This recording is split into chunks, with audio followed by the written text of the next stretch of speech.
नमस्कार साथियों। आज जो है मैं आज को बहुत दिनों बाद जो है इस चैनल पर वीडियो आ रही है। तो आज जो मैं आपको जीव विज्ञान की शुरुआत करने वाले हैं। तो जीव विज्ञान को अपन बड़े ही सरलतापूर्वक देखेंगे। तो इसमें कुछ नहीं है, कुछ मेन टॉपिक है, वहीं से क्वेश्चन आते हैं सभी परीक्षाओं में। तो आज जो है मैं कोशिका के बारे में बताऊँगा कि कोशिका किस प्रकार की होती हैं, साथ ही में कोशिका की सर्वप्रथम खोज किसने की, ये सब के बारे में हम जानकारी प्राप्त करते हैं। सबसे पहले जीव विज्ञान पहले जो खोज हुई दोस्तों, वैज्ञानिकों ने जंतुओं के ऊपर की। बाद में वैज्ञानिकों ने जो है वनस्पति के ऊपर भी एक अलग से उनका एरिया, मतलब कहते हैं ना, बांट दिया अलग से। पहले जंतुओं को ही क्या रखते थे, जीव विज्ञान के अंतर्गत रखा जाता था। बाद में इनको वनस्पति को जीव विज्ञान के अंतर्गत मतलब रखना जाने लगा। तो इससे इसका बंटवारा हो गया। फिर आगे एक और वैज्ञानिक आए, उन्होंने और बांटा। तो उन्होंने इस प्रकार से अपन पढ़ते जाएंगे। सबसे पहले जीव विज्ञान के दो पार्ट होते हैं, एक होता है जंतु विज्ञान और एक होता है आपका वनस्पति विज्ञान। जीव विज्ञान, सबसे पहले जीव विज्ञान पूछ सकता है कि जीव विज्ञान के पिता किसे कहते हैं, तो वो कहते हैं अरस्तु को। ठीक है, और अरस्तु को जीव विज्ञान का और जंतु विज्ञान का पिता अरस्तु को ही कहा जाता है। इनकी एक पुस्तक है द एलिमेंट ऑफ एनीमिया, जिसमें अपन किसका अध्ययन करते हैं, आप जंतुओं का अध्ययन करते हैं। लगभग 500 से अधिक जो है उसमें जंतुओं की चर्चा है। और एक वैज्ञानिक आए जिनका नाम था थियोफ्रेटस। ठीक है, कौन थे? थियोफ्रेटस, जिन्होंने जो है वनस्पति के बारे में जानकारी दी, इसलिए इन्हें वनस्पति विज्ञान का पिता कहा जाता है। सबसे पहले अपन जीव विज्ञान की एक प्रमुख शाखा जंतु विज्ञान, यानी कि जिसे इंग्लिश में जूलॉजी कहते हैं, तो इसके बारे में अपन अध्ययन करेंगे। सबसे पहले शरीर की जो बिल्डिंग या ईटा कहें, किसे कहते हैं, तो अपन कोशिका को कहते हैं। कोशिका शरीर की सबसे छोटी कार्यात्मक इकाई होती है। तो अपन शुरुआत भी किसी से करते हैं, तो कोशिका से ही करते हैं। तो कोशिका यानी सेल, कोशिका की खोज करते हैं रॉबर्ट हुक के द्वारा कोशिका की खोज की जाती है। और कोशिका जो है शरीर की संरचनात्मक इकाई है। और इसके अध्ययन अपन कहाँ करते हैं, तो ये दिया है कोशिका का अध्ययन। तो कोशिका के अध्ययन को अपन कहते हैं साइटोलॉजी। क्या कहते हैं? कोशिका के अध्ययन को साइटोलॉजी कहते हैं। तो सबसे पहले अपन जो वैज्ञानिक आए, जिनका नाम था रॉबर्ट हुक, तो इन्होंने जो है सेल की खोज की। इन्होंने किस प्रकार की सेल की? मृत कोशिका की खोज की, जिसे कॉर्क से इनसे प्राप्त किया, मृत कोशिका की। और इन्होंने एक बुक लिखी जिसका नाम था माइक्रोग्राफिया। और इसका सन भी आपको महत्वपूर्ण है, इसे याद रखना है, 1665। ये मैंने लिख दिया है कि ज़्यादा हमें टाइम ना लगे लिखने में, तो इसलिए मैंने आपको पहले ही लिख दिया है। तो सबसे पहले रॉबर्ट हुक ने कोशिका के बारे में बताया 1665 में। और वो किस प्रकार की कोशिका थी? वो मृत कोशिका थी। कॉर्क में की थी, एक लकड़ी होती है उसके माध्यम से की। और उन्होंने कहा कि कोशिका एक प्रकार की क्या है, एक कमरा है, जिसे सेल हुआ नाम दे दिया, उसी से इसका नाम सेल पड़ गया। ठीक है, फिर एक वैज्ञानिक आते हैं जिनका नाम था ल्यूविन हुक, जिन्हें अपन जीवित कोशिका का जनक कहा जाता है। इन्होंने जो है बैक्टीरिया के माध्यम से किसकी खोज की, तो किसकी खोज की? जीवित कोशिका की खोज की। बैक्टीरिया, ठीक है, बैक्टीरिया जैसे अपन इंग्लिश में जीवाणु या इसके मतलब कह सकते हैं। तो इन्होंने 1674 में किसकी खोज की? जीवित कोशिका की खोज की। ठीक है, ल्यूविन हुक ने। ठीक है, इसलिए इसे जीवाणु विज्ञान का पिता भी कहते हैं। ठीक है, तो ल्यूविन हुक को जीवाणु विज्ञान का पिता भी कहते हैं। और ये मैंने आपको पहले ही बता दिया कि हमारी शरीर की संरचनात्मक इकाई क्या होती है? कोशिका होती है। फिर मैंने बताया था कि जो कोशिका जो है सिद्धांत किसने दिया? स्लाइडेन एवं स्वयं ने दिया। इन्होंने कहा कि कोशिका जो है उसके विभिन्न उत्पादों से मिलकर बना है। इस प्रकार का सिद्धांत किसने दिया? स्लाइडेन एवं स्वयं ने दिया। बहुत फेमस है, परीक्षा में पूछा जाता है। इतनी जो चीज़ें लिख रहे हैं वो मोस्ट हैं, कोई भी फालतू की नहीं है। और मैंने आपको पहले ही बता दिया था कि कोशिका के अध्ययन को अपन साइटोलॉजी करते हैं। ठीक है, तो यहाँ पर भी साइटोलॉजी में अपन क्या करते हैं, कोशिका का अध्ययन करते हैं।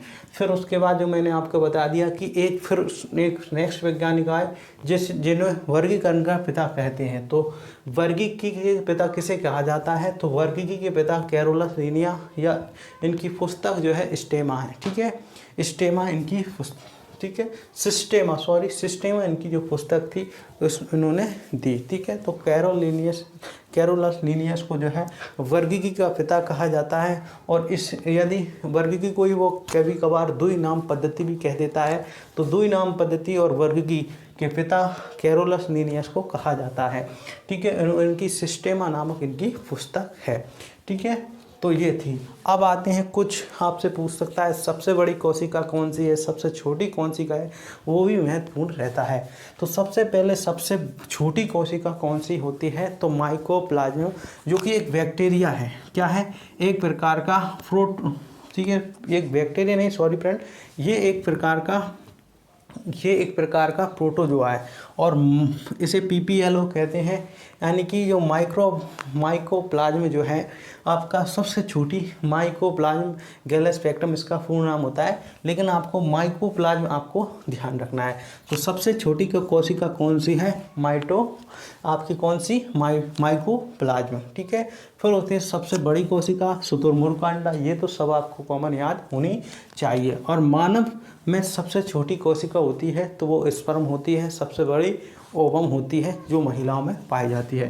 ठीक है, फिर उसके बाद आते हैं सबसे लंबी कौन सी होती है, तो तंत्रिका होती है। और रक्त में पूछ लेता है कभी कभार, रक्त में सबसे बड़ी कोशिका होती है तो वो होती है WBC, यानी कि ये WBC। और सबसे छोटी होती है आपकी RBC। ठीक है, RBC। तो लेकिन आकार में सबसे बड़ी कौन रहती है, तो आकार में ये सबसे बड़ी रहती है, लेकिन संख्या में ये कम पाई जाती है। और ये RBC जो है संख्या में अधिक मात्रा में पाई जाती है। रक्त जब अपन पढ़ेंगे तो डिटेल में अपन इसके बारे में जानकारी प्राप्त करते हैं। तो आगे जो अपन ने कोशिका पढ़ी, आगे अपन पढ़ते हैं जो है पूरी जानकारी प्राप्त कर ली। अब जो है अपन कोशिका के अंदर आ चुके हैं। तो कोशिका में कौन कौन से अंग होते हैं अपन उनके बारे में विस्तार से जानते हैं। सबसे पहले कोशिका का अध्ययन अपन ने बात की थी कि इसका अध्ययन साइटोलॉजी में करते हैं। सबसे पहले कोशिका में क्या क्या पाया जाता है। कोशिका में बहुत सी चीज़ पाई जाती हैं। माइटोकॉन्ड्रिया है, आपका सेंट्रोसोम है, गोल्जी बॉडी है, लाइसोसोम है, राइबोसोम है, एंडोप्लाज्मिक रेटिकुलम जिन्हें अपन अंतःप्रदब जालिकाएं कहते हैं, और वैक्यूल्स है। ये सब पाए जाते हैं जिसे रसधानी कहते हैं। और रसधानी का सर्वाधिक विकास जो है पादप कोशिका में होता है। तो सबसे पहले आपका जंतु कोशिका के बारे में अपन बात करते हैं। फिर उसके बाद में आपको बताऊंगा जो है जंतु कोशिका के बात करते हैं कि क्या क्या इसमें अंग होते हैं। सबसे पहले अपन माइटोकॉन्ड्रिया को कोशिका का पावर हाउस कहते हैं, क्योंकि इसके स्वयं के पास DNA होता है। और इसमें जो है क्या होता है दोस्तों, इसकी खोज जो की थी वो आपकी किसने की थी, अल्टमान एवं फ्लेमिंग के द्वारा जो है माइटोकॉन्ड्रिया की खोज की थी। ठीक है, और इसे सूत्र कणिका के नाम किसने दिया, तो सी वेंडा के द्वारा दिया गया है। जबकि जो अल्टमान एवं फ्लेमिंग ने इसकी खोज की थी उस समय इसे नाम दिया था बायोप्लास्ट। ठीक है, बायोप्लास्ट कहा था। और कोशिका के अंदर कोशिका यानी एकमात्र ऐसी जो है कोशिका के अंदर अंग होता है जो स्वयं के लिए है जो है ऊर्जा बनाता है, तो इसलिए इसे कोशिका का पावर हाउस कहते हैं। ठीक है, और ये समस्त जो शरीर के समस्त अंग हैं उनको ऊर्जा इसी के द्वारा दिया जाता है। शरीर में 36 ATP की ऊर्जा जो होती है, जो क्रेब्स चक्र की प्रक्रिया आपसे पूछ सकता है कि क्रेब्स चक्र की जो प्रक्रिया होती है वो किस में होती है, तो माइक्रोप्लास्ट में होती है। और क्रेब्स चक्र से लगभग आपकी 36 ATP प्राप्त करता है ऑक्सीशोषण के द्वारा, जबकि अनऑक्सीशोषण के द्वारा कितनी ऊर्जा प्राप्त करेगा, तो माइटोकॉन्ड्रिया 2 ATP, कुल मिलाकर 38 ATP। ATP का फुल फॉर्म भी आपको याद होना चाहिए, एडिनोसिन ट्राइफॉस्फेट। ठीक है, तो एडिनोसिन ट्राइफॉस्फेट 2-3 बार बोलेंगे तो आपको हो जाएगा। तो ATP का फुल फॉर्म भी आपको बहुत अच्छे तरीके से याद होना चाहिए। तो एडिनोसिन ट्राइफॉस्फेट याद होना चाहिए। तो 36 ATP ऑक्सीशोषण के द्वारा और 2 ATP अनऑक्सीशोषण के द्वारा प्राप्त होती है। और इसमें जो है राइबोसोम पाया जाता है कि एकमात्र कोशिका का अंग दो ही है, एक तो पादप कोशिका में प्लास्टिड यानी कि जो लवक होते हैं उनमें पाया जाता है आपका राइबोसोम, स्वयं का राइबोसोम वहाँ की किसी अंग में नहीं पाया जाता। एक है माइटोकॉन्ड्रिया जिसके स्वयं के पास जो है क्या होता है, राइबोसोम होता है। वो कौन से प्रकार का होता है राइबोसोम, 70S प्रकार का राइबोसोम होता है, जो कि किस में पाया जाता है, जो जीवाणु होते हैं, बैक्टीरिया होते हैं, एक कोष के जीव होते हैं, उनमें अपन जानते हैं कि 70S प्रकार का राइबोसोम पाया जाता है। और ठीक है, आगे मैं जैसे ही आपको बढ़ते जाऊँगा वो सब आपको बताता जाऊंगा। तो हम दोनों की बात करेंगे, पादप कोशिका, जंतु कोशिका, यूकैरियोटिक कोशिका, प्रोकैरियोटिक कोशिका, सब अपन खोलकर देखने वाले हैं। सबसे पहले अपन ने माइटोकॉन्ड्रिया की बात की। माइटोकॉन्ड्रिया की अल्टमान फ्लेमिंग द्वारा इसे बायोप्लास्ट नाम दिया। इसी की खोज इन दोनों ने ही की थी। सूत्रकणिका या माइटोकॉन्ड्रिया का नाम सी वेंडान के द्वारा दिया गया। इसे कोशिका का पावर हाउस कहते हैं, इसलिए उसके पास स्वयं का DNA भी होता है और इसे, ठीक है, ये आपको ध्यान रखना है। फिर उसके बाद आती है गोल्जी बॉडी। गोल्जी बॉडी क्या होती है, ये विभिन्न प्रोटीन का आदान प्रदान यानी कि परिवहन का काम करती है और विभिन्न प्रकार की जो प्रोटीन है उनको बांधने का भी काम करते हैं, इसलिए इसे कोशिका की माँ भी कहा जाता है। ठीक है, तो कोशिका की माँ किसे कहा जाता है, गोल्जी बॉडी को कहते हैं। और इसकी खोज की थी कैमियो गोल्जी के द्वारा। कैमियो गोल्जी के द्वारा इसकी खोज की गई थी, इसे गोल्जी बॉडी नाम दे दिया गया। और इसे यातायात प्रबंधक भी कहते हैं क्योंकि ये ले जाने का काम करते हैं। और कोशिका का ट्रैफिक पुलिसमैन भी गोल्जी बॉडी को कहा जाता है। तो गोल्जी बॉडी के बारे में आपको इतना याद रखते हैं। फिर उसके बाद आती हैं तारकाएँ। अब तारकाएँ जो है यानी कि सेंट्रोसोम है, जो कि आपकी सर्वाधिक विकास सेंट्रोसोम क्या करती हैं, तो सेंट्रोसोम का मुख्य कार्य जो होता है, जो कोशिका विभाजन में महत्वपूर्ण भूमिका निभाती हैं। और सर्वाधिक जो है सेंट्रोसोम कहाँ पर पाए जाते हैं, वो आपकी ब्रेन में पाए जाते हैं। कहाँ पर पाए जाते हैं, ब्रेन में पाए जाते हैं। और सबसे ब्रेन में कम मात्रा में पाए जाते हैं ठीक है, तो ब्रेन में कम मात्रा में पाए जाते हैं। सर्वाधिक तो कहाँ पाए जाते हैं, आपके लिवर में पाए जाते हैं। कहाँ पर पाए जाते हैं, लिवर में सर्वाधिक मात्रा में आपकी जो है आपकी तारकाएँ पाई जाती हैं। और तारकाएँ किस में महत्वपूर्ण भूमिका निभाती हैं, तो जो आपकी किस में महत्वपूर्ण भूमिका निभाती हैं तारकाएँ, तो ये कोशिका विभाजन में निभाती हैं। तो यदि आपका एक बार ब्रेन डैमेज हो गया तो दोबारा इसका विकास नहीं हुआ, क्योंकि उसमें तनिक भी क्या है, कोशिका विभाजन नहीं पाया जाता है, ना के बराबर कभी भी हो ही नहीं सकता। और लिवर में आप, ठीक है, हो सकता है कोशिका विभाजन। ठीक है, फिर उसके बाद आता है लाइसोसोम। और इसकी खोज भी आपको ध्यान रखना है, बोवेरी के द्वारा इसकी खोज की गई थी। किसके द्वारा, बोवेरी के द्वारा इसकी खोज की गई थी। फिर उसके बाद आते हैं लाइसोसोम, जिसे अपन आत्महत्या की तैली कहते हैं। और इसमें हाइड्रोलाइटिक एंजाइम पाया जाता है। ठीक है, जो कि विभिन्न कोशिकाओं के लिए वरदान भी साबित है। और ये आपके कोशिका को साफ करने का भी काम करता है। कोशिका में आए विभिन्न प्रकार के बैक्टीरिया वगैरह इन सब को नष्ट करने का काम कौन करता है, लाइसोसोम। और इसकी खोज की थी डी ड्यूवे के द्वारा। इसे आत्महत्या की तैली कहते हैं और कोशिका का परमाणु बम भी कहते हैं। ठीक है, ये इसे कोशिका का परमाणु बम भी कहा जाता है। तो कोशिका का परमाणु बम किसे कहते हैं, लाइसोसोम को कहते हैं। ठीक है, विभिन्न प्रकार की कोशिकाओं को नष्ट करने का काम करता है। आगे चलते हैं। अब आगे चलते हैं तो आगे जो है मैं आपको बताने वाला हूँ एंडोप्लाज्मिक रेटिकुलम। इन्हें अपन अंतराप्रदव जालिका भी कहते हैं। इनकी खोज की थी पोर्टर। ठीक है, तो इन्होंने जो है दो प्रकार की होती है, एक होती है खुरदुरी, एक होती है चिकनी। और ये आपका केंद्रक जो होता है उसको केंद्रक को आवरण देती है, यानी कि केंद्रक का सुरक्षा कवच भी अपन एंडोप्लाज्मिक रेटिकुलम को कहते हैं। ठीक है, तो दो टाइप की होती है, चिकनी जिसमें वसा युक्त होती है, एक होती है खुरदुरी।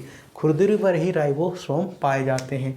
ये आपको ये पास वाली होती है वो खुरदुरी होती है, इसी पर राइबोसोम पाए जाते हैं। ठीक है, और इसे कोशिका का आंतरिक कंकाल भी कहते हैं। तो कोशिका का आंतरिक कंकाल किसे कहते हैं? तो एंडोप्लाज्मिक रेटिकुलम को कहा जाता है, और केंद्रक का सुरक्षा कवच भी इसे कहा जाता है। फिर उसके बाद जो मैंने आपको बताया कि जो चिकनी वाली जो होती है, यानी कि जो रफ होती है, उस पर पाया जाता है राइबोसोम। ठीक है, राइबोसोम जो खुरदुरी वाली पर, तो इस पर जो है राइबोसोम जो है पाया जाता है। तो राइबोसोम की खोज की थी आपकी पोलैंड ने। किसने सॉरी फ्रेंड, पेलाडे ने जो है राइबोसोम की खोज की थी। तो राइबोसोम ने इसे जो है प्रोटीन निर्माण का काम करता है, इसलिए इसे प्रोटीन निर्माण की फैक्ट्री भी कहा जाता है राइबोसोम को। ठीक है, प्रोटीन निर्माण की फैक्ट्री कहा जाता है क्योंकि ये प्रोटीन का निर्माण करता है, और सबसे छोटा अंग होता है कोशिका का राइबोसोम। ठीक है, और राइबोसोम भी दो प्रकार का होता है, एक होता है 70S प्रकार का राइबोसोम और एक होता है 80S प्रकार का राइबोसोम। आपका जो 80S प्रकार का जो राइबोसोम है सभी जीवों में पाया जाता है, जो आप देख सकते हो उनमें आपका कौन पाया जाता है? राइबोसोम 70S प्रकार का। जिनको आप नहीं देख सकते उसमें आपका 70S प्रकार का राइबोसोम पाया जाता है, और 80S प्रकार का जो आप देख सकते हैं उन सभी में पाया जाता है। ठीक है, तो बैक्टीरिया है, जीवाणु हैं, आपके एक कोश के जीव हैं, उनमें आपका 70S प्रकार का राइबोसोम पाया जाता है। तो इसलिए मैंने आपको बताया कि जो आपका माइटोकॉन्ड्रिया का था उस पर जो है 70S प्रकार का राइबोसोम होता है स्वयं का, इसलिए इसे यूकैरियोटिक कोशिका के अंदर प्रोकैरियोटिक कहा जाता है। किसे? माइटोकॉन्ड्रिया को कहा जाता है। और एक होता है आपका प्लास्टिड जिसे अपन कहते हैं लवक, उसमें भी क्या है 70S प्रकार का राइबोसोम पाया जाता है।